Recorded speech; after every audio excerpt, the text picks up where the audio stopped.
peut-être faire une petite synthèse un petit peu de cet événement, puisque avec différents de mes amis, justement, nous les survivants, on peut dire, ayant vécu ces événements-là, il va de soi que ça nous a fait un choc de revenir aujourd'hui, de voir les photos, de voir le film, et nous replonger d'un seul coup, et de penser bien sûr aussi à tous nos amis disparus.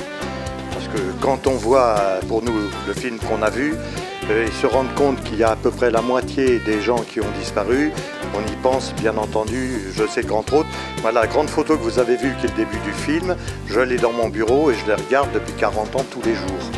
Donc aujourd'hui, ça me touche d'autant plus de retrouver des amis dont certains que je n'ai pas vus depuis 30 ans ou 25 ans. Alors je crois que déjà, on pourrait poser des questions, déjà de savoir ce que vous pensez les uns et les autres, du film que vous avez vu, la manière dont vous l'avez ressenti. Et je crois que les différents interlocuteurs ici pourront chacun, dans leur spécialité, je dirais, vous répondre. Alors voilà, si quelqu'un d'entre vous veut déjà être le premier, nous l'attendons. Qu'est-ce que vous pensez quand même un petit peu de ce film que vous avez vu?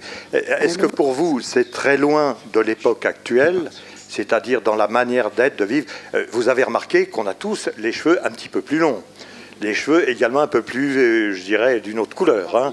Bon, donc à partir de ça, est-ce que vous ressentez un décalage culturel, par exemple, entre ce que vous connaissez aujourd'hui de la Borne et ce que vous avez peut-être ressenti à travers ce film? Je crois que ça intéressera tout le monde. Donc, qui va se jeter à l'eau? Voilà, alors il y a quelqu'un. Alors je vais bien commencer et j'ai trouvé ce film vraiment formidable. On plonge vraiment la tête la première dans cette époque-là.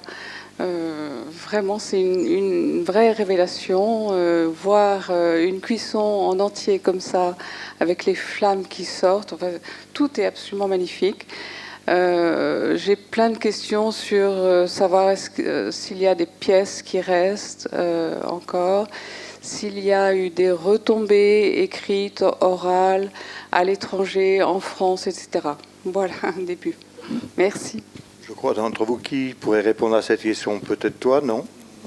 Parce que tu es quand même du coin, tu es resté longtemps, tu es l'un des organisateurs. Oui, un petit organisateur dans la mesure où, à l'époque, je n'étais pas à la Borne, mais à environ 160 km d'ici. Donc, j'ai vécu certains événements, mais je n'étais pas là les 3 semaines complètes, ou presque un mois même. Alors, pour répondre à la question des pièces, qu'est-ce qu'elles sont devenues? Je crois qu'il y en a quelques-unes qui se trouvent en vente dans des galeries, maintenant. Et il y en a qui sont dans des musées, puisqu'il y a des pièces de ton père dans des musées. Au musée de Bourges aussi. Pour le reste, peut-être en cherchant dans des greniers, on en retrouvera. Parce qu'il y a eu une production quand même importante. Je ne sais pas si vous avez remarqué, mais bon, tout n'était pas d'une première qualité, mais toutes avaient un intérêt, c'est clair. Vous pensez à se présenter? Oui, je suis l'un des 2 survivants à l'équipe organisatrice du symposium. Tous les autres sont morts, sauf Jeanne Grandpierre, qui paraît-il est en très mauvais état. Bon, alors je peux dire que dans ma collection particulière, il y a un certain nombre de pièces qui ont été réalisées au symposium, mais je vous préviens tout de suite, elles ne sont pas à vendre.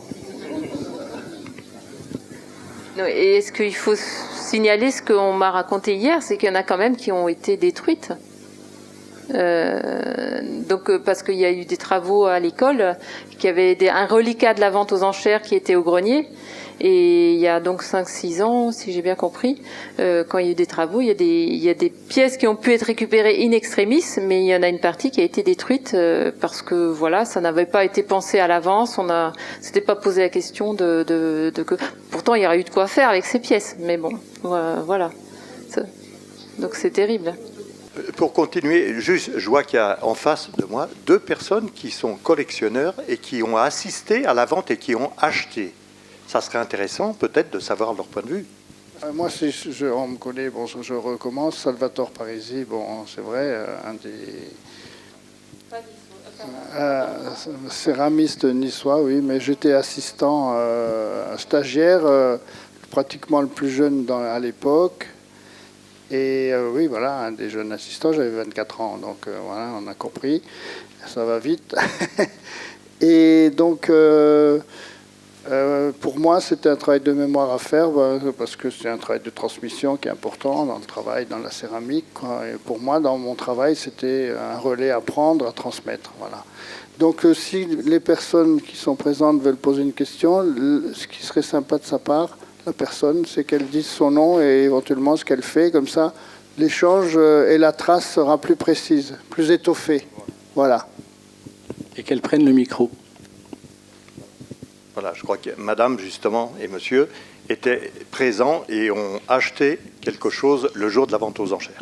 Oui, alors Paulette et Alain Brossier, voilà, nous avons connu la borne en 1970. Donc on a connu un certain nombre de potiers et on était, le jour de la vente, on est venu spécialement. Et alors, bon, on rentrait de vacances, on était jeunes évidemment, on était fauchés. Alors il y avait un tas de pièces qui nous intéressaient, mais alors on n'osait pas miser dessus parce que on avait peur de... Voilà, on s'est dit, mince, il faut qu'on puisse payer, quoi. Et puis alors, à un moment, il y a une pièce importante qui s'est vendue. Tout le monde discutait à propos de cette pièce. Une autre a été présentée, personne n'a misé dessus. On a levé la main et on l'a eu. Voilà. Alors c'était une pièce de Janina, une polonaise. Et je pense que ça... Nina Karczewska. Oui. Et la pièce n'est pas à vendre non plus, hein, bien sûr. Voilà. Alors, je voudrais aussi vous dire une chose. Merci de votre témoignage. Il y a eu également beaucoup de pièces qui ont été détruites et je vais vous dire pourquoi. C'est que l'argile a été stockée juste en face des ateliers d'Igan à l'époque, le long de la route. Et la municipalité d'Henrichemont, pour recevoir le préfet et compagnie, a fait gravillonner toute la route. Et une partie de tous ces gravillons sont allés dans le tas d'argile, ce qui fait qu'après la cuisson, les explosions se sont multipliées, je peux vous le garantir. Donc je veux aussi bien croire que beaucoup de gens qui ont eu des pièces qui se détériorent les aient balancées, ni plus ni moins. Voilà. C'est entre autres une des explications. Bonjour, Roland Botany. D'abord, merci pour avoir organisé ce débat, parce que c'est vrai que j'avais lu dans le texte que les choses passent, le temps passe, etc. Il y a un peu de révisionnisme, hein, c'est même écrit par Parisi, là, il a mis dans un texte. Donc c'est bien de faire le point, comme ça on peut voir. Maintenant, juste pour revenir sur les pièces, là on est presque dans un problème de marchand, quoi. Moi, en tant que potier, ça ne m'intéresse pas vraiment. On sait que les pièces se cassent, hein, quand même. Et heureusement, parce que s'il y avait toutes les productions étaient gardées, je ne sais pas comment on gérerait tout ça, quoi. Donc, si ces pièces ont disparu, c'était peut-être pas le plus important, parce qu'on sait aussi que lors des symposiums, c'est pas les pièces les plus intéressantes. D'ailleurs, dans le film, on voit que les pièces qui étaient en exposition, c'est-à-dire qui étaient amenées, étaient beaucoup plus belles que ce qu'on a vu sortir du four. On est bien d'accord, c'est vraiment un travail abouti. Un travail de symposium, de rencontre n'est pas spécialement abouti, quoi. Il faut bien le reconnaître, quoi. Bon, voilà, c'était juste pour ça, voilà. Voilà, je vous remercie de votre témoignage. Je crois que madame avait une autre question. Ah, bah, voilà. Monsieur le rap, que vous connaissez tous. Oui, on retrouve des pièces très intéressantes. Là, par rapport à ce que disait Roland, là, je pense qu'il y a ce qu'on a vu, il y a des choses aussi qui méritent, parce que c'était des jeunes céramistes qui débutaient, mais des fois, c'est pas parce qu'on est jeune que les pièces ne sont pas forcément abouties. Et au musée Ivanov, c'est Pierre Maréchal, je crois, avait exposé une pièce d'un Anglais qui était très intéressante, qu'il avait achetée à la vente aux enchères. Donc je pense qu'effectivement, comme ma voisine, on pourrait à un certain moment peut-être avoir une idée un peu plus précise de l'ensemble de ces œuvres à l'occasion d'une exposition à faire ici. Moi, je pense qu'on trouverait peut-être le moyen de rassembler un certain nombre d'œuvres, si c'est possible, hein, pourquoi pas.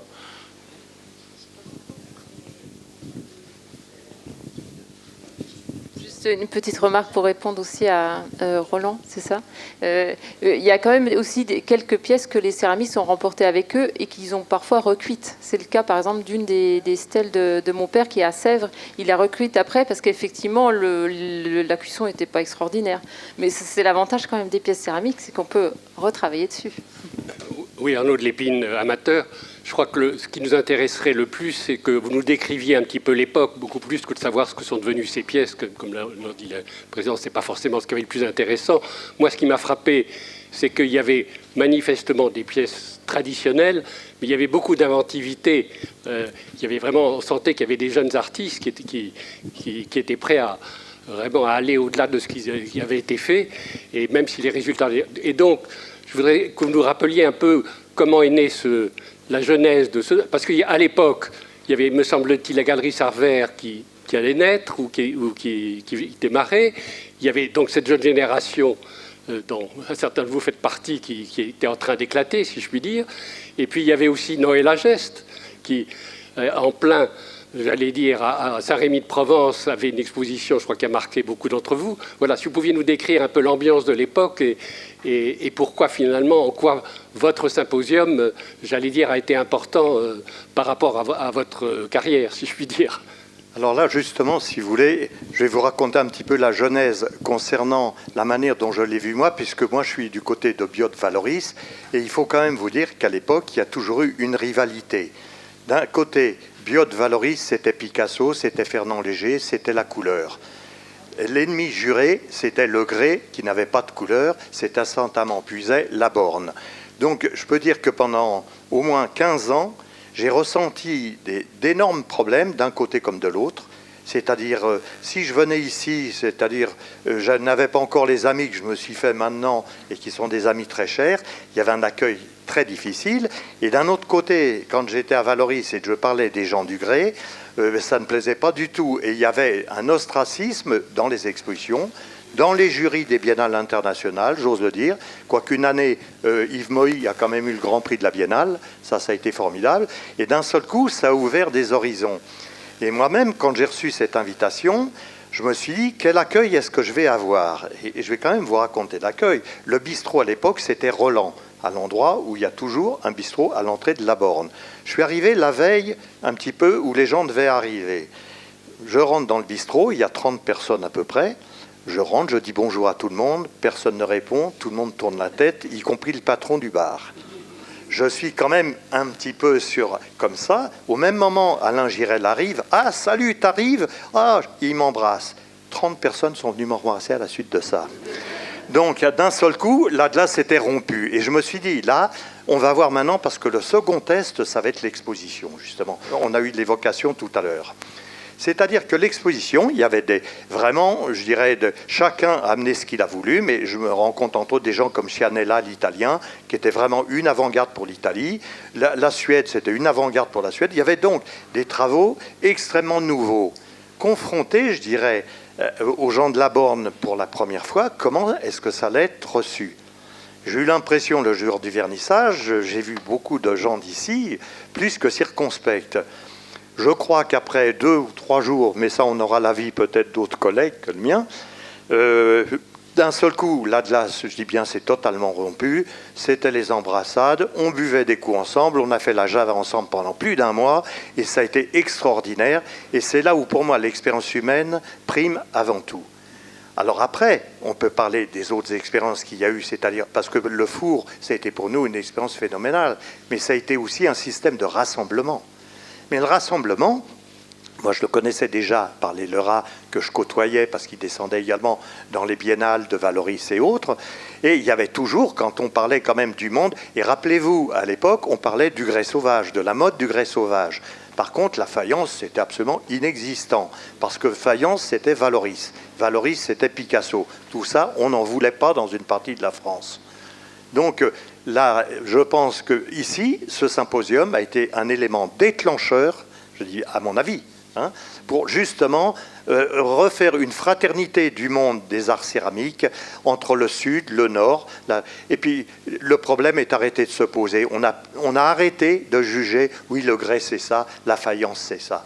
Moi, c'est comme ça que j'ai ressenti la chose. Maintenant, je pense que mes amis ont peut-être une idée différente. Hein. Une idée différente, pas tout à fait, mais c'est vrai que la différence entre le grès et la faïence, pour moi, j'ai ressenti ça aussi quand je suis venu pour la première fois à la Borne. Hein. À l'époque, je faisais de la faïence. Voilà. Et ben, c'est sûr que je ne faisais pas tout à fait partie de la même famille que les gens d'ici. Mais tout ça, ça s'est estompé par la suite. Ce que je voulais dire tout à l'heure, c'est que à propos de la dessinée des pièces, la dessinée des pièces, effectivement, comme me dit Arnaud, n'a pas tellement d'importance, mais il y en a une quand même qui a marqué pour moi, c'est la présence à cette vente du maire adjoint à la culture de Châteauroux, à l'époque, Maître Doucet, et qui a acheté lui-même beaucoup de pièces, mais il a surtout, en partant de cette expérience de symposium, décidé de faire quelque chose à Châteauroux. Et la première exposition importante en 79 est directement issue de ce qu'il avait vécu ici. Voilà. Et 79, c'est devenu ensuite la Biennale, comme vous le savez, et elle est encore actuellement d'actualité, puisque jusqu'à la fin du mois, à Châteauroux, la 19e est en place. Moi, ce que j'ai ressenti en arrivant à la Borne, c'est que j'étais un peu plus jeune et quand j'ai commencé, j'avais déjà 4 ans de métier et j'étais en plein dans le grès. Parce que Jean-Paul avait connu Derval, il était à Valoris, à Biot, il avait connu Capron et puis La queue de la comète de Picasso. Donc il était dans la couleur et dans la faïence. Moi, j'ai commencé par le grès, mais j'étais dans le Vaucluse. Et on connaissait à peine l'histoire du grès par rapport juste à la céramique chinoise, le rouge de cuivre, le mythique rouge de cuivre. D'ailleurs, il y avait eu un article dans Atelier d'art de France, la revue de l'Atelier des métiers d'art de Colette Save, tout un article, c'était mythique, quoi. Donc, moi, j'ai abordé le grès par ça, et en arrivant à la Borne, moi, je pense que la Borne, pour moi, ça m'a tout appris. Parce que par rapport à la faïence, bon, bien que la faïence dans le sud, ça a disparu, mais à Valoris, on l'a travaillé aussi dans des fours à bois. Mais moi, je ne l'ai pas connu, ça. Mais à la Borne, j'ai eu le vrai contact avec le feu, la matière, la cuisson. Donc, et en plus, pendant le symposium, il y avait un nouvel alphabet de formes qui se créait. Bon, c'était peut-être encore maladroit, mais par rapport à la poterie traditionnelle, tournée, cartésienne, c'était une amorce d'un nouvel alphabet de formes, d'esprit, de thèmes. Et ça m'a marqué parce que c'était un début d'une liberté. Voilà. Donc ça, j'ai trouvé ça... On le voit d'ailleurs dans le film. Hein. Il y a des pots, mais il n'y a pas que des pots, quoi. Il y a des choses modelées, quoi. Et ça, j'appelle ça un nouvel alphabet. Donc là, on est plusieurs personnes, là, comme dit Aude, là, sur cette table, on est des forçats et des galériens de la mémoire. On est devant vous et des arpenteurs de la mémoire et de notre mémoire, voilà. Donc, quand j'ai eu l'idée de ça, comme j'ai dit, pour qu'on se retrouve ici, c'est que ce qu'on a pu faire là aujourd'hui, il y a 10 ans, j'aurais pas pu le faire parce que on n'avait pas les outils, j'avais pas les outils comme Internet pour communiquer facilement, très vite entre nous pour faire tout ça. Les 30 ans, on n'aurait pas pu les faire. Les 40 ans, oui, plus facilement. Les outils sont importants pour qu'on se retrouve, pour qu'on communique. Et donc, on va parler de céramique, c'est bien, mais après tout, moi, je ne suis pas là pour parler que de céramique. C'est le mouvement social d'une époque. Et les 40 ans qui sont passés, pour voir qu'on était dans une recherche de liberté, de rencontre, juste après 68. Et le constat, 40 ans après, on le voit bien avec la mondialisation, les choses se sont asséchées dans l'esprit, dans tout, quoi. Hein. Même en politique, à une époque, on pouvait voyager en stop de n'importe où en France, on allait en Inde. On croyait que ça allait s'ouvrir. Et qu'est-ce qu'il y a ? Il y a des barrières de plus en plus. Et des intégrismes. Et le film le montre bien. D'ailleurs, il y a Ninka Karzewska, dont vous parliez, quand elle est rentrée en Pologne, quand elle nous a quittés, elle pleurait, hein. Mais franchement. Et on était témoins de quelqu'un, c'était le mur de Berlin. Il existe encore, vous le savez. Hein. Et c'est ça qui compte, pour moi. Hein. Et d'ailleurs, c'est-à-dire que, bon, c'est de ça que je veux témoigner, parce que, enfin, bon, je suis un peu ému, là, j'arrive un peu à perdre le fil de la mémoire, mais voilà. Alors, si tu veux, tu passes...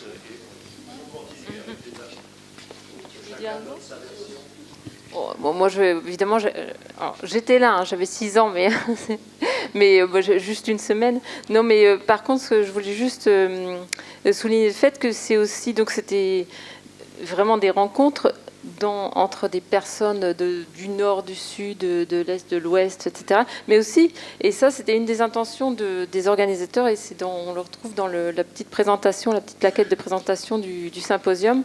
Leur intention c'était aussi alors je cite, créer un trait d'union entre ce passé florissant, donc de la Borne, et un futur riche d'avenir. Vivre un présent fruit de l'héritage local intimement lié aux recherches contemporaines. Et ça, je trouve que c'est important de le souligner parce que je trouve que des fois, dans la création contemporaine, parfois on est un peu trop dans la tabula rasa. C'est comme si certains artistes voulaient vraiment être vraiment complètement innovants sans regarder ce qui s'est passé derrière. Souvent ça me choque, ça m'énerve, voilà. Et là, je trouve que justement, ça marchait très bien. Il y avait pas du tout de frontières mentales dans la tête des gens. Ça posait aucun problème. Ils s'observaient les uns les autres. Il y avait le père Numa qui était là, qui lui-même aussi avait un regard bienveillant, apparemment, ce qui n'était pas forcément le cas de tous les anciens, si j'ai bien compris. Et voilà, c'est cette bienveillance envers les différences qui a fait la richesse de ce symposium, je pense. En plus, ce qu'il y a de bien par rapport à maintenant, où tout est presque politiquement correct et tout, à l'époque on osait, on était très coluchien. Hein. Maintenant, c'est même être très coluchien, c'est pas évident. Non, mais c'est pour dire que tout est institutionnalisé. Là, bon, on a été soutenu quand même par Atelier d'Art de France à l'époque, mais maintenant, quand on veut faire des choses, il y a beaucoup d'institutions. Il faut passer par des institutions. Là, c'est beaucoup de choses ont été des actes spontanés, quoi. Et maintenant, essayer de recommencer comme ça, je ne sais pas si Jean-Pierre est d'accord avec moi. Voilà. C'est pas évident, voilà. C'est ce que je veux dire. Et c'est un peu pour ça que je voulais relancer cette notion, enfin ce souvenir, voilà, ces 40 ans. Je crois qu'il y a un interlocuteur qui veut intervenir. Je veux bien reparler là-dessus, justement sur ce que tu viens de parler, parce que c'est vrai que si on prend ces rencontres-là, enfin ça s'appelait un symposium, les rencontres qu'il y a eu après, on était vraiment à un moment, je crois, un peu charnière. C'est-à-dire que c'était une générosité énorme qui était donnée par tous les potiers qui cherchaient à se rencontrer. C'est aussi cette année-là, une année avant, où il y a eu le premier marché de potiers à Bussière-Badil. À partir de là, il y a eu tous les marchés en France, avec tout ce qu'on sait de fraternité, de se retrouver, de faire des choses ensemble. Mais pour analyser un peu ce qui s'est passé après, si tu te rappelles, c'était qu'il y a eu... il y a Solner qui est venu très peu d'années après, quoi, 3 ans, 4 ans après. Et là, on est arrivé avec un autre système. On est arrivé avec les Américains, qu'on aimait bien, qui amenaient des nouvelles techniques. Mais au fait, ça devenait payant. Tout d'un coup, toutes ces rencontres-là devenaient payantes. C'est-à-dire que si tu voulais aller à une rencontre avec Solner, tu devais payer tant le week-end, quoi.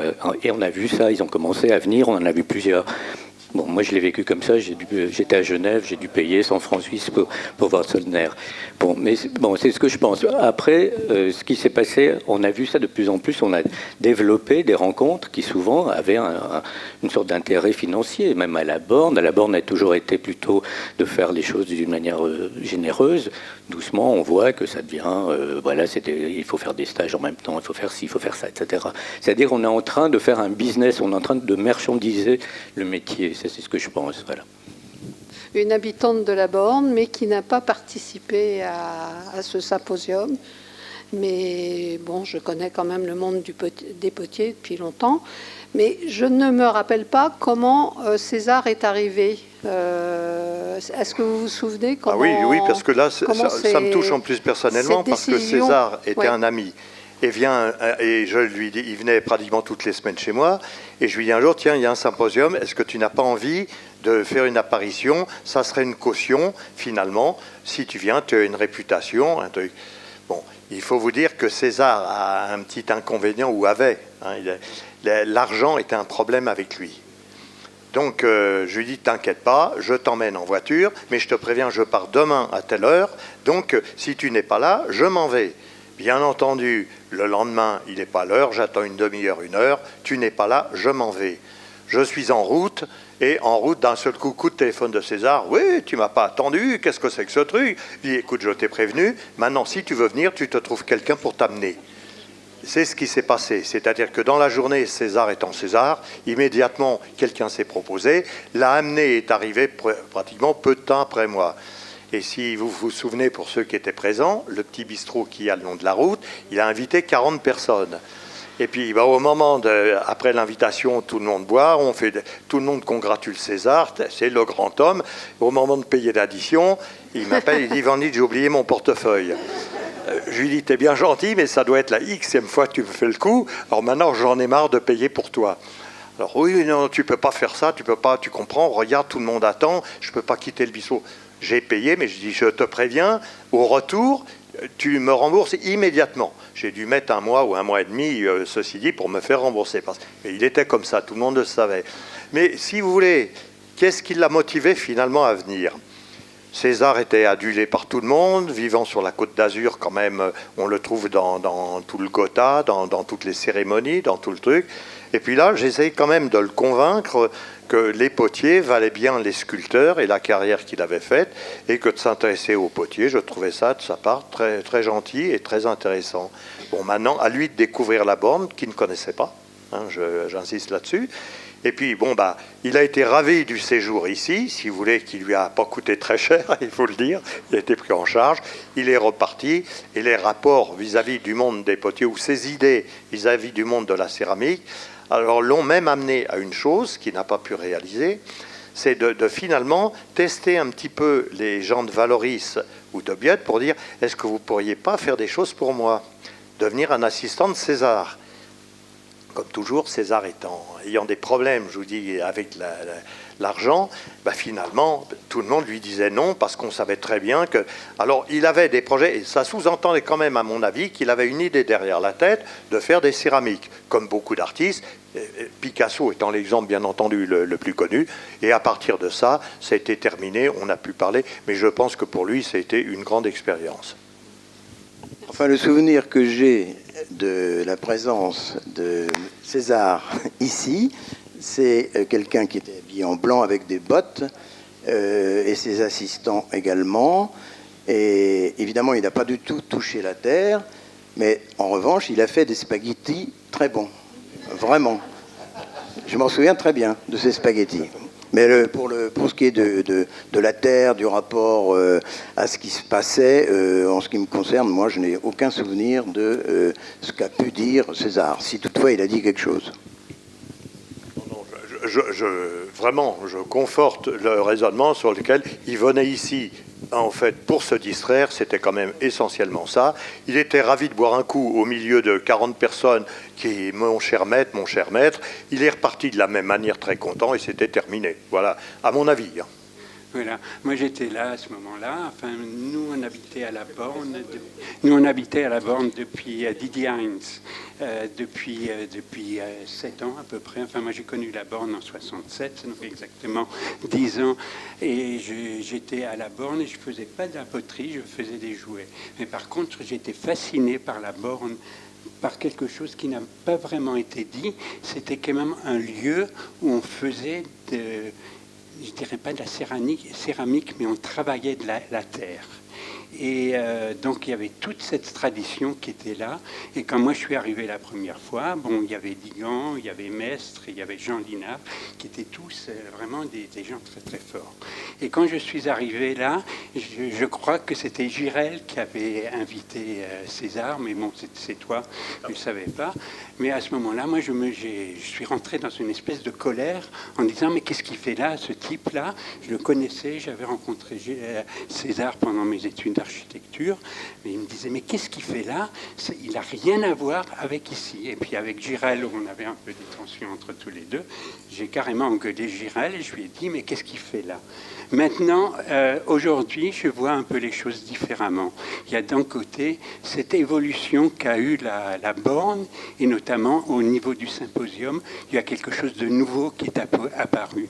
Et je crois que c'est effectivement César qui a été ce symbole de ce nouveau, des gens qui faisaient des spaghettis avec la terre, qui n'avaient plus rien à voir avec cette tradition de la borne. Et je crois que là, il y a eu effectivement un tournant qui était là. Alors, ce qu'on pourrait dire, c'est parler justement de la communication. Parce que le symposium, ça a été un problème également de communication. Comment s'est fait la communication? C'est pas comme à notre époque avec une agence, mais c'est par la bonne volonté et le bouche à oreille des uns et des autres.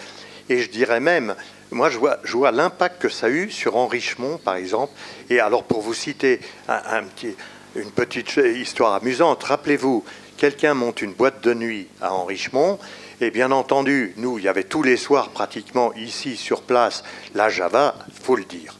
Hein, on buvait tous quand même pas mal, et sauf cette boîte de nuit à Henrichemont. On a fait un tel déchaînement toute la nuit qu'il y a eu fermeture administrative le lendemain, ouvert et fermé le jour même. Non, mais ça c'est important. Parce que, est-ce que vous imaginiez à l'époque, Henrichemont, déjà avec une boîte de nuit, c'était pas trop quand même, je pense, le lieu. Hein. Mais c'est finalement le symposium qui a amené une joie de vivre, je dirais pas autre chose, ici. Et on a vu quand même des gens venir de Saint-Amand, venir d'un peu partout, de Puisaye, ici, pour profiter de cette ambiance. En dehors de la poterie, ce n'était pas des potiers fatalement, parce que je ne sais pas si ça a été quantifié, le nombre de gens qui sont passés pendant la durée du symposium, mais c'est quand même phénoménal de voir le défilé perpétuel qu'il y a eu et de gens qui repartaient avec le sourire. Or ça, je dirais que c'est le second bénéfice du... Le premier, pour moi, c'est l'affection, l'amitié que ça a développé entre le milieu potier. Ça, pour moi, c'est déjà la chose la plus importante. La seconde chose, c'est la communication, justement, sur un plan régional. Tout le monde a gardé un excellent souvenir, y compris les autorités. C'est-à-dire, bon, il y a eu un petit hic, je vous cite quand même, un petit désagrément qui m'est arrivé le jour de l'inauguration. Il faut dire, j'ai peut-être fait une chose de mauvais goût, j'ai fait une guillotine en terre. Et il se trouve qu'à l'époque, il y avait la peine de mort. J'étais militant contre la peine de mort. Et je fais une guillotine en terre dans la bulle à Digan, justement. Et le jour de l'inauguration, le préfet arrive avec les autorités et dit « Qui a fait ça ?» Il dit « Monsieur le préfet, c'est moi. » Alors, monsieur, je ne vous salue pas. Il tourne le dos avec tout son état-major. C'est vous dire quand même la manière dont les autorités peuvent réagir à la provocation. Je reconnais que ça peut... Bon, du coup, ça a doublé mes envies. J'ai fait pour le musée de Sèvres une guillotine énorme qui a fait beaucoup de bruit, si vous voulez, et je pense qu'à mon échelle, j'ai contribué à certaines choses. Alors voilà, notre rôle, s'il n'y a pas la communication à travers un symposium, je dirais, où ça serait passé ma guillotine? J'aurais eu dans un coin, j'avais fait également une chaise électrique, qui ne s'est pas vue, mais elle était tout à l'heure dans le film. Je l'ai vue entreaperçue. Je ne sais pas, tu te souviens de la chaise électrique? C'était pas d'un meilleur goût. Je l'ai toujours et je l'ai gardé toujours en souvenir.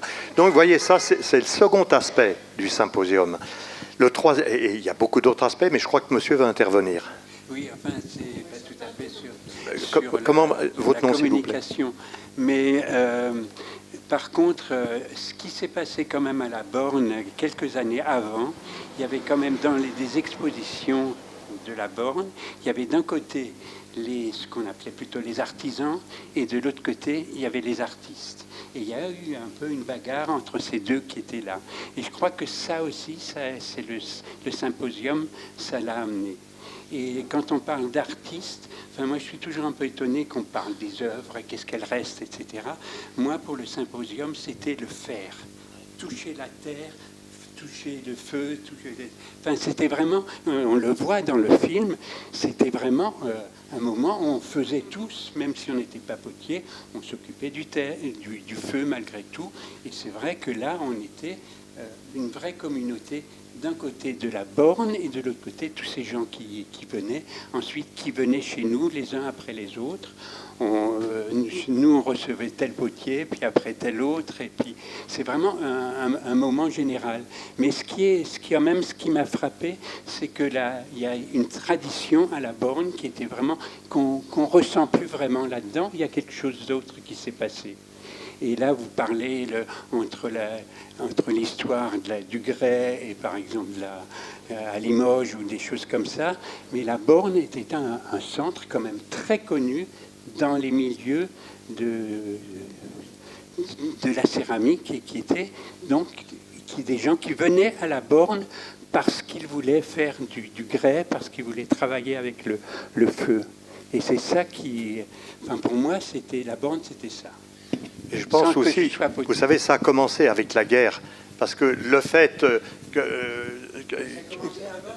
voilà, oui, ça a commencé avant, mais aussi quand on a le directeur de Sèvres, dont j'ai plus le nom en tête, à l'époque, qui s'est installé. Non, à l'époque, mais non, pendant la guerre, qui est arrivé avec les Leurat. Bayer, voilà. Bon, déjà, Bayer était très connu, était directeur de Sèvres, employé des artistes. Il a fait, et puis on a quand même l'évolution, si on regarde aussi. Quelle est la différence entre une pièce peut-être de Marie Talbot? Est-ce que c'est du combat toujours de l'artisanat ou de l'art? Il y a un moment, on en a, c'est notre époque refuse maintenant ce dialogue, cette scission qui est due en fait particulièrement au XVIIe siècle qui a inventé cette dichotomie. Hein, les arts majeurs, les arts mineurs, c'est heureusement une chose terminée de nos jours. Et je pense que le symposium, entre autres, a participé à ça, même si... il y a toujours, bien sûr, il y aura toujours des grands chantres pour dire ça, c'est de l'art, y compris les installations. Et d'un autre côté, je vous cite un petit exemple ahurissant qui m'est arrivé avec vous connaissez les fracs. Quand les fracs ont été faits par Jacques Lang, dans le congrès, dans le texte constitutif, si vous voulez, des fracs, il y avait on doit acheter des pièces à des artistes, à des métiers d'art, à de l'art décoratif, à du design. Je dis bien. Eh bien, qu'est-ce qui est arrivé? C'est-à-dire, il y a eu un rejet, il y a eu le congrès des fracs, 20 ans d'achat de fracs. J'étais présent puisque j'étais président de la Chambre syndicale des céramistes et ateliers d'art de France. Donc je suis présent, il n'y a que les directeurs de fracs autour de moi, et à un moment, entre-temps, j'avais pris la précaution d'aller mettre le nez dans les statistiques d'achat. Et on me dit, il y a 20 000 achats de fracs pour les 20 ans. Parfait. Combien avez-vous acheté de céramique? Alors là, grand silence, mais moi j'avais le chiffre, qui était du ministère de la Culture. Vous avez une idée sur 20 000 achats de ce qu'il peut y avoir comme céramique en quantité? 7 pièces sur 20 000. Alors je me permets d'intervenir en disant comment est-ce que vous m'expliquez, puisque tous les directeurs sont là, que vous n'achetiez non seulement pas de céramique, pas de pièces de verre, il y avait 2 pièces d'orfèvrerie et il devait y avoir 2 ou 3 pièces de verre. Et alors, donnez-moi une réponse à votre fermeture totale à ce qu'on appelle, nous, les métiers d'art. À ce moment-là, j'entends dans mon dos, ce vieux con, il va encore nous emmerder avec ses artisans. Et là-dessus, tout le monde se met à rigoler, si vous voulez, et j'ai dû quitter la salle. Alors voilà à peu près la mentalité, il faut vous dire, quand même, et ça, c'est pas vieux, c'est il y a une douzaine d'années, à peu près, hein. Et cette mentalité-là, on est quand même nombreux à se battre maintenant pour refuser cette dichotomie, si vous voulez. Et je vous ferai remarquer que la notion de métier d'art, on a mis, depuis la guerre, on a mis 25 ans à harceler l'État. Ça a été voté l'année dernière, si vous voulez, au Sénat. C'est entériné. Dorénavant, vous avez en France un statut de métier d'art à part entière, autant qu'artiste au ministère de la Culture. Il faut quand même le savoir. Ça a été 25 ans de combat. Donc c'est là où je me permets, je crois que monsieur n'est pas d'accord, mais il va nous donner son avis, justement, puisque je pensais que... Est-ce que vous ressentez une dichotomie de métier d'art, toujours d'art appliqué ou de... Il faut quand même vous dire aussi qu'à l'école du Louvre, où vous avez des centaines de professeurs, hein, il y avait 0 poste pour enseigner les métiers d'art ou l'art décoratif du XXe siècle. Et j'ai usé 3 ministres, officiellement, Finalement, ils ont craqué, ils ont créé un poste. Quand vous avez peut-être 300 postes dans toutes les autres disciplines concernant l'histoire de l'art. Alors, il y a quand même une volonté. Un autre exemple, vous voyez en France, combien vous avez de musées d'art décoratif? Il y a Paris, il y a Bordeaux. Le reste, vous avez quelques sections. Vous prenez tous les pays en Europe, prenez l'Allemagne, le Benelux, tout ça. Partout, dans les musées d'art moderne et contemporain, vous avez des pièces, vous avez des objets, de la céramique, du verre. Il n'y a que la France qui refuse. Et j'ai compris pourquoi. C'est la formation de l'école du Louvre. Tout le monde rentrant à l'école du Louvre veut être, si vous voulez, conservateur à Beaubourg. Et il y a un rejet total de l'objet. Et nous, notre rôle, justement, à travers, je pense, des symposiums et des rencontres et des témoignages comme le film, c'est justement de nous battre pour imposer cette reconnaissance, si vous voulez, des métiers d'art et de l'objet. C'est ce que je pense personnellement, mais je ne suis pas le seul. Oui, mais il me semble tout de même qu'il y a une évolution que vous avez décrite, mais qui est d'une autre manière. C'est que il y a une quinzaine d'années, le directeur de Beaubourg de l'époque m'avait expliqué qu'il avait présenté une pièce de ta pièce en terre, et qu'elle lui a été refusée parce qu'elle était en terre. Donc, alors qu'aujourd'hui, tout de même, on peut reconnaître qu'il y a beaucoup d'artistes qui, quelquefois, s'amusent avec la terre, mais il y a une évolution, et ça me paraît positif, qu'il y ait une évolution, c'est-à-dire que maintenant, le matériau terre soit reconnu. Il y a eu d'ailleurs des expositions, bon, elles ont été ce qu'elles ont été, mais qui montrent cette évolution. Et ça, je crois que c'est important, qu'on soit un artiste faisant de la terre occasionnellement ou en permanence. Je sens que ça prend de l'ampleur, là. Hein. On a eu Daloun qui nous a parlé de sa terre sigillée. Monsieur, comment il s'appelle? Pardon? Didier Heinz. Il s'appelle Didier Heinz. Didier Heinz. Didier Heinz, il voilà, est là. Très bien. Voilà, et il se trouve que c'est mon mari. Présentez-vous, s'il vous plaît. Eh ben, moi, je suis Julie Heinz. Ah, voilà, la famille.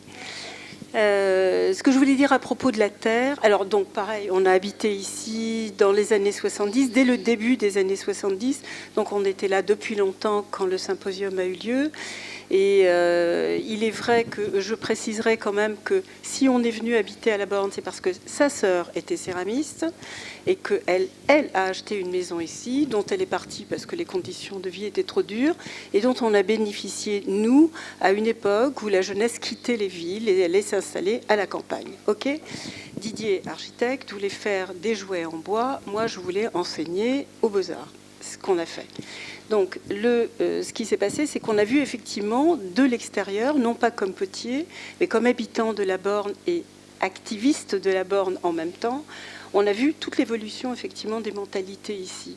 Et qu'est-ce qui s'est passé? C'est qu'on a vu qu'effectivement, il y avait des jeunes de notre âge à l'époque, c'est-à-dire des gens qui étaient nés immédiatement après-guerre, et qui étaient confrontés à une première génération dont on n'a absolument pas parlé ici. Je pense à des gens comme Roset, par exemple, qui était quand même une des grandes figures, acceptée ou pas, qui était un pilier de bistrot lui aussi, dont les dessins couraient partout, qui avait repris la tradition des Talbot, qui se l'était réapproprié, etc. Et de l'autre côté, il y avait les Lerat, et les Lerat, ils avaient donné tout à fait une autre orientation à la céramique ici, et ils ont joué un rôle considérable dans l'évolution, me semble-t-il, de la Borne, non seulement parce qu'ils habitaient ici, mais en plus parce qu'ils enseignaient aux Beaux-Arts. Et donc, il y a eu des générations des Lerat, d'abord de Jean Lerat, et ensuite de Jacqueline à l'époque, et à l'école. Et ils avaient une influence considérable, une qualité aussi de propos considérable. Et on voit une génération ici qui a évolué, qui a donné celle précisément très vite du symposium, une génération qui venait effectivement de tous les pays du monde. Il y avait des Norvégiens, il y avait des Suédois, il y avait des Italiens, il y avait des Allemands, il y avait des gens vraiment de partout, et des Français aussi, et qui se trouvaient confrontés d'une part à cette génération qui était arrivée pendant la guerre et juste après la guerre, qui faisait la transition d'un côté avec la tradition et de l'autre côté qui ouvrait à l'art contemporain. Et eux-mêmes, ils avaient envie d'être ensemble parce que c'était une génération, nous étions une génération qui avait envie de vivre ensemble et de pratiquer, d'avoir d'autres pratiques de la collectivité par rapport à toutes les autres images qu'on pouvait avoir de la collectivité. Le symposium, me semble-t-il, est formidable de la part de Jean Girel, parce que précisément, et de Jean-Pierre Viaud, mais c'est parce que ça nous a permis de nous réunir, d'affirmer le fait qu'on vivait ensemble, qu'on avait d'autres conceptions. C'était peut-être légèrement utopiste, mais il n'y avait pas de volonté, en tout cas utopiste derrière. Il y avait le plaisir d'être ensemble. Et le lien, ça a été dit ou esquissé comme ça, c'est vrai que ça pouvait être le feu, c'est vrai que c'était le fer, c'est vrai que c'était la présence de ces grands fours qui fonctionnaient plus depuis des décennies. Et c'était une façon de revoir l'histoire et d'affirmer un présent, d'affirmer quelque chose qui était en train de se construire. Et c'était ça qui était important. C'était pas de faire des pièces et de les vendre et de les collectionner. Moi aussi, j'ai une collection effectivement des pièces de l'époque et d'autres gens que j'ai eu par ailleurs, parce que je connais des gens, parce qu'on vivait ensemble, etc. C'est vrai qu'il y avait une différence entre les potiers et ceux qui n'étaient pas potiers. Nous, par exemple, on n'était pas potiers. Didier faisait des jouets et était reconnu comme faisant des jouets, et tout le monde aimait ses jouets, etc., comme lui, il aimait les potiers. Mais il y avait, avant 77, donc, et même un petit peu après, je dirais, il y avait quand même une vraie différence, presque une scission entre les artisans et les artistes. Il y avait deux salles différentes dans l'école, deux salles différentes. On ne se mélangeait pas et tout le monde se faisait un peu la guéguerre, gentille, mais c'était quand même une guéguerre. Il y a après des gens comme Favre, etc., qui sont arrivés aussi et qui ont, au fond, inventé la folie aussi, ou la très grande liberté, une autre forme de liberté, moins construite, moins plastique, etc. Et celle-ci aussi a eu sa place. Et celle-ci aussi a dû se battre pour avoir sa place parmi les potiers. Donc il y a eu à la fois une façon de vivre ensemble et une volonté en même temps de se différencier par des pratiques, par des attitudes, et en même temps de vouloir quand même vivre en collectivité, enfin ensemble, disons, c'était pas en collectivité, et de faire ensemble. Et le symposium, c'est ça qui était formidable. Les gens de l'ancienne génération étaient là, de toutes les autres générations étaient là. Les paysans étaient là. Moi, je me souviens de Lulu Giraud. Et ben, pour moi, c'était génial de passer des nuits entières avec lui. Pardon. Oui, devant le feu, devant le feu, avec Lulu. Non, c'est très bien ce que vous dites. Mais c'était un truc vivant, c'est ça le truc. On était moins dans les projets de carrière, on n'était pas dans les chacun chez soi, etc. Et les propriétés, on était vraiment dans un échange, une volonté d'être ensemble, effectivement. Et voilà. Et c'est vrai que quand César arrive, on se dit, oh bah merde alors, ils ont besoin en plus d'un fanion, d'une bannière, d'un truc comme ça. Bon, pourquoi pas, s'il faut. Bon, mais c'était vraiment le... Voilà. On n'était pas contre lui, mais il était adorable. Hein. On n'a pas eu de problème. Mais ce que je veux dire, c'est qu'il y a eu à un moment donné un état d'esprit qui était propre à ce moment-là, qui n'existait pas auparavant et qui s'est modifié aussi avec le temps et qui n'existe plus. Voilà. Je passe ça à mon confrère. Oui. Bernard Timonier, oui. Non, mais c'est bien, Julie, tu vas nous écrire quelque chose, j'espère. Bon, parce que... Bon, je voulais simplement amener un complément à ce que disait Julie. Bon, le symposium a été, pour moi, qui était un jeune spectateur, puisque j'avais 24 ans, et j'avais pour la première fois un atelier avec un four. Et j'étais, comme tu disais, Julie, déjà entouré de gens formidables. Tu as oublié Pierre Mestre. Parce que Pierre Mestre recevait beaucoup de stagiaires, donc ça faisait une émulation dans le village qui était assez intéressante. Après, il y avait Pierre Digan qui aussi recevait pas mal de stagiaires. Oui, mais enfin, les gens étaient stagiaires quand même. Donc, et tout ça, c'était assez formidable de partager tous ces trucs-là. Et donc, ce que je voulais dire par rapport au symposium, qui a été pour moi un moment extraordinaire de ma vie, qui a changé ma vie, j'avoue. J'ai pris des directions à ce moment-là. D'abord, j'ai rencontré des gens avec qui j'ai toujours des relations, comme Jean-Paul, comme Michel, comme Jean-Pierre. Voilà, ça a été formidable tout ça. Pierre Bay aussi, qui est là-bas dans le fond. Et puis donc, ce que je voulais dire, c'est que ça a eu une importance après, dans le village, En 81, on a créé les premières expos d'artistes invités. C'était dans la même lignée que le symposium, c'est-à-dire de vouloir inviter des gens qui nous montreraient leur travail, des professionnels, et de les inviter, voilà. C'est-à-dire de dire venez chez nous, venez nous montrer vos travaux. Et en 83, on a organisé, en 84, les premières rencontres, ça c'est pour répondre à Roland, qui étaient gratuites, Roland. Et toutes les rencontres à la borne ont toujours été gratuites. Et donc, c'était pas une idée de construire un business, c'était une idée de, justement, de reproduire ce symposium de 77 et aussi celui de 79, qui était un symposium de sculpture, de pierre. Et pour continuer sur la lancée de ce que moi j'estime être la cheville ouvrière de l'histoire, c'est-à-dire Alain Girel, qui a été un organisateur extraordinaire, parce qu'il y a dans cette histoire du symposium une performance quand même qu'on peut voir après 40 ans, de convaincre les pouvoirs publics de organiser tous les gens qui viennent de l'étranger, c'est-à-dire jusque les États-Unis, enfin, il y avait quand même une grosse logistique qui a été assumée par des bénévoles et par des gens éminemment compétents, et ça, c'est quand même extraordinaire, je trouve, même 40 ans après. Donc nous, après, en 84, tout ça, on a fait des choses beaucoup plus petites, mais on a continué, et je pense que là, les fours qui vont être allumés pour la Toussaint, c'est la suite de toute cette histoire, de dire à la borne, voilà, nous pouvons accueillir des gens, nous pouvons, et je pense que tous les gens qui viennent ici, dans cette grande confrérie qu'est la céramique, il y a toujours ce côté accueil à la borne, avec des gens bénévoles qui passent leur lait, voilà. Donc la borne va bien en fait. Pardon? Oui, Lucien Petit, céramiste à la borne aussi, en Richemont. Dans la continuité de cette histoire, et c'est dans le fil de ce que disait Bernard juste avant, par exemple à la borne, et aussi par rapport à ce que disait Jean-Paul sur les métiers d'art, toutes ces relations et toutes ces choses qui ont pu évoluer, il y a des résidences d'artistes qui ont été mises en place à la borne.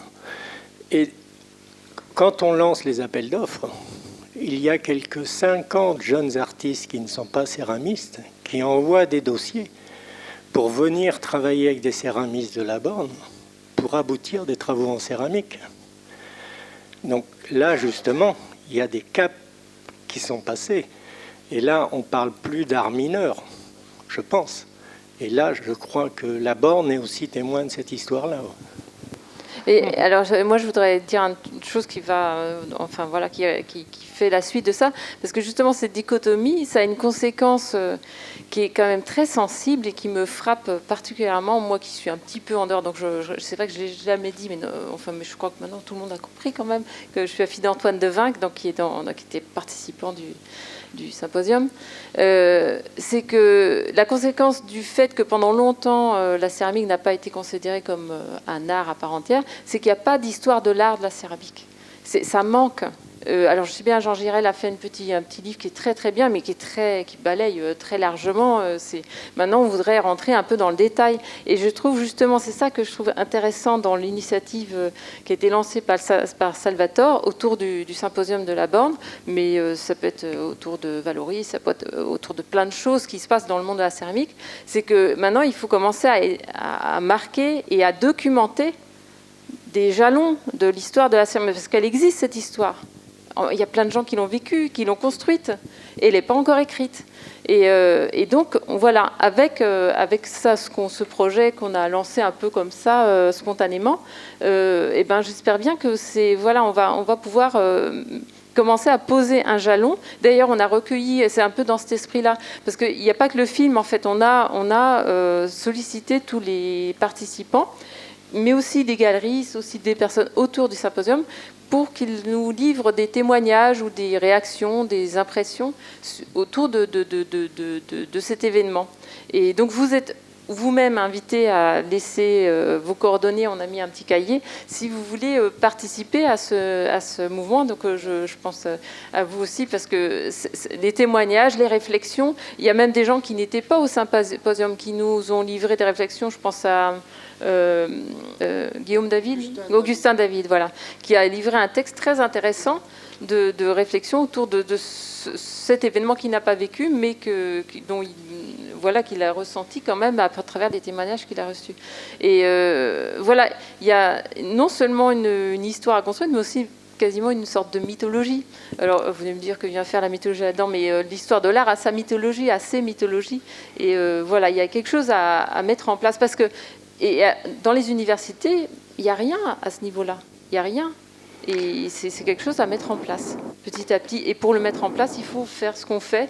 Et alors, oui, il y a le projet de faire le projet embryonnaire pour le moment. Comme je précise, on n'a pas d'éditeur, mais on aimerait bien, autour de tout ça, faire un livre en réunissant, en créant une synthèse autour de tous ces textes, ces témoignages qui sont très intéressants. Et voilà. Alors, un livre-objet avec un DVD. Moi, je ne vais pas m'inscrire en faux contre ce que tu viens de dire, mais quand j'ai commencé la céramique, le livre du potier n'existait qu'en anglais. Il a fallu attendre, je crois, 1974 pour avoir une traduction française. Et pour aller pas contre ce que tu dis, mais pour prouver que, en fait, il y a beaucoup de choses qui racontent l'histoire de la céramique. Il suffit de voir ici le centre de documentation. Il suffit de se rappeler qu'en 81, c'est la naissance de la revue de la céramique et du verre. Et puis qu'on doit beaucoup de matériel éditorial à Camille Viraud, à tous ces gens qui ont mis un petit peu leur plume dans le moulin et qui ont fait tourner la pensée. Et ça manque de synthèse, une synthèse qui emmène les gens qui ne connaissent pas bien le monde de la céramique et qui leur donne une culture de la céramique. Et même les jeunes céramistes d'aujourd'hui, interrogez-les, il y en a quand même beaucoup qui ne connaissent pas ceux des années 50, 60, et pourtant il y a eu des grands céramistes quand même. Mais ça, c'est pas un problème de matériel, c'est un problème d'éducation. D'enseignement. Un problème d'enseignement. C'est un tout. C'est un tout. Je voudrais revenir à l'histoire de ta pièce, Anthony Tapies, le sculpteur, parce que pendant un moment, j'ai assisté Hans Spinner à la Fondation MAG, et quand j'ai découvert le travail de Anthony Tapies, c'était juste après le symposium, et en découvrant le travail d'Anthony Tapies, c'est là que j'ai découvert mon style et mon écriture et ce que j'avais à dire, parce qu'il travaillait comme un céramiste dans la peinture, voilà, dans la trace, l'empreinte. Et il a marqué beaucoup de céramistes, on est d'accord, oui ou non? Oui. Voilà. Tout le monde, même Champy, qui était un potier, s'est approprié la croix, le signe, la flèche. Voilà. Donc, oui ou non? La croix chez Claude, je vois pas. Non, mais les signes en X, la négation, tout ça, voilà. Voilà. Voilà, non, mais je veux dire, voilà, il y avait une tactilité, il y avait les dégoulinades, la matière, c'était de la céramique. Il était plus intelligent que les céramistes. Tout d'un coup, il faisait une grande toile et nous, on se faisait chier à faire des trucs, des muraux, alors que lui, avec son plâtre, sa matière, sa résine et son sable, il avait un résultat. On était bluffés, quoi. Donc, oui, mais c'est ça qui est bien. Mais nous, en tant que céramistes potiers, oui, mais en tant que potier, on ne connaissait pas encore ça, on n'avait pas la culture, on devenait artiste aussi. On avait un autre regard. Donc c'est pour ça que dans le symposium, on n'était pas que potier, on cherchait à évoluer et à avancer. Et ça se rejoint, on s'est rejoint. Moi, j'ai vu Chilida travailler, j'ai vu Riopel, j'ai vu des tas de gens bosser. C'est ça qui est super. Ça m'a fait avancer dans beaucoup de domaines. Et je voudrais revenir à César, parce que justement, il n'a pas fait de céramique. Mais indirectement, j'ai continué à le revoir, on s'est reconnus, on s'est revus, et voilà. Mais c'est-à-dire que oui, c'est pas lui qui m'a payé. Je suis passé par son marchand, par Naon. Je suis allé voir Naon directement à la Galerie Beaubourg, parce que lui, de toute façon, il n'avait pas ça à gérer, c'est pas possible. Il était autre chose. Et puis, par Naon, j'ai fait plein de compressions en céramique, en haute température, des sangs de bœuf, des céladons, des rouges de cuivre, etc., toute une trentaine de pièces. Et donc, voilà, c'est-à-dire que je voulais rejoindre, par mon métier de céramiste, ces gens-là aussi. Et ça a été un échange super parce que j'ai collaboré avec plein de gens. Armand, d'autres personnes, dont et j'ai aussi des pièces que je me suis gardées. Voilà. Donc, je voulais revenir aussi sur Madame qui parlait du retour à la nature, le côté rousseauiste, d'une époque où on quittait les villes pour revenir. Rezvani avait écrit Les Années Lula, je ne sais pas si vous l'avez connu, ce livre. Il y avait Kerouac, et il y avait des grands penseurs américains, Thoreau. C'est tout ça, c'est toute une époque, quoi. Voilà. Et je voulais juste dire un truc aussi, c'est que l'histoire de la céramique, il faut la faire, comme dit Aude. Ouais, Salvador, et on est là pour ça. Juste une aparté. Vraiment, c'est important de parler de l'atelier MAG de Saint-Paul-de-Vence, parce que de Saint-Paul-de-Vence, parce que c'était Artigas. Oui, mais il y avait le four, il servait, c'est le four Artigas. Et si vous êtes allé là-bas, vous allez voir toutes les fresques de Miro, tout ce qui a été fait par Artigas, qui est quand même le grand céramiste catalan, et qui a, je me souviens, on avait un petit bouquin de ses formules des mots qui s'appelait Formulario, qui était une sorte de bible, autant que le bouquin de Leach. Parce que c'était un grand monsieur et il a géré l'atelier de céramique qui était dans la Fondation MAG. Oui, mais il a construit le four Artigas. Il a fait faire des céramiques à tellement d'artistes. Bon, voilà. Mais et ça c'est pour non, mais je voulais pour dire l'histoire de l'art, elle est écrite aussi là. Ça existe, c'est pas...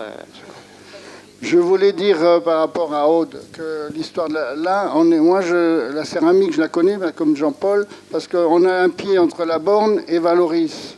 Et donc on arrive à faire une synthèse des deux, on a un regard. Je trouve que la Borne, il faut qu'elle profite de son identité. C'est comme un village gaulois, elle a encore la chance d'avancer, parce qu'à Valoris, il n'y a plus rien, plus rien. Tout est cassé. Oh, non, c'est... Et donc, voilà. Salvatore. Alors, je pense que tout le monde est extrêmement content et qu'on ne va pas s'arrêter là, mais qu'on va continuer avec un verre à la main. Si ça... Voilà, alors je voudrais vous remercier tous. D'abord, remercier aussi l'équipe qui est là et vous remercier tous de votre attention et de votre participation. Alors, à plus tard.